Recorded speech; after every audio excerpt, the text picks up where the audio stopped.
Hello and welcome to Story Starters, and the first in a series of short creative writing videos for children. My name's Sue Palmer and I write fiction for children, and if you've seen any of my books you'll know that my latest project is the May's Moon trilogy, which tells the story of 13-year-old Michael May's dream of becoming the first child astronaut. When I'm not writing, I visit schools to run space and creative writing workshops. And in my Story Starter videos, I'd like to share with you some of my top tips for writing, some of the things I've learnt, and some of the methods I use for creating characters, setting, plot, and the first lines of your story. So whether you're a budding writer, whether you've got a project for school and you're looking for inspiration, or whether you just want to do this for fun, why not join me?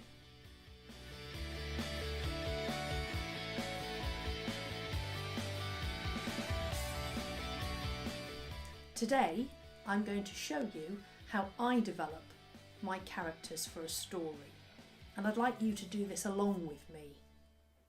So what is a character? Well, it can be a person, a creature, a being, a thing, and a character reacts and responds to what's going on around them. We put them in difficult positions to see how they may react, and the best characters are the ones that we want to carry on following, way beyond the story finishing. So just think for a second of some of your favourite books, some of your favourite stories, and the characters that make you want to follow them. So let's come up with our character. Let's develop a character. Now, where can you get ideas? Well, they're everywhere. You can look at photographs, you can look at magazines, TV programmes, films, online, real people that you know, or maybe you've got an idea of a character that you want to draw yourself. For Michael May in May's Moon, his character came from two places. The first, a boy in real life, and the second was the personality traits of a character in one of my favourite children's stories. And together, they made Michael May. So I'd just like you to spend a little bit of time finding an image, or drawing an image, or cutting out an image of a character that interests you, that might spark a story that you find intriguing. And once you have that picture, we can then move on to developing your character. Now, I use something called a character profile sheet. It sounds a bit technical, but all it is a list of personality traits for my character, physical appearance descriptions, and information that builds up that character into a real person. So the better we know our characters, the better we know how they're going to respond and react to the situations we put them in our plots. So this is what a blank version of the character profile form looks like. And what I'm going to ask you to do next is to go through this form and answer as many questions as you can. Give your character a name and an age. Tell me what they like to eat. Give them a star sign and a date of birth. Find out what irritates them, what they enjoy, what they dislike.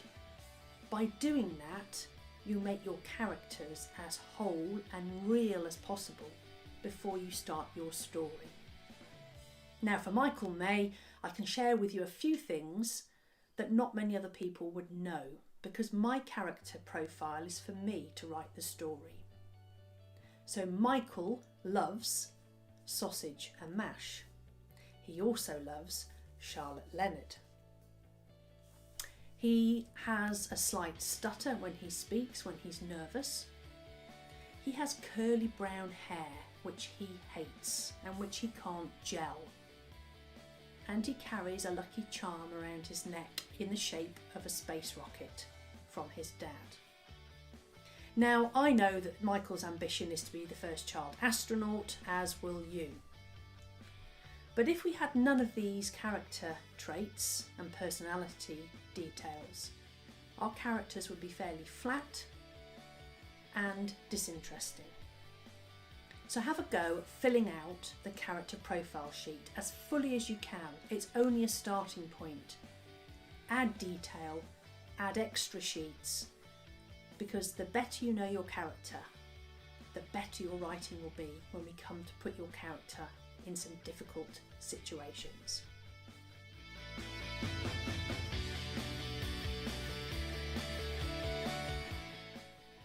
Okay, so we now have a picture of our character and we have a character profile sheet with details that you know about your character that you can choose to share or not in your story, but make your character full.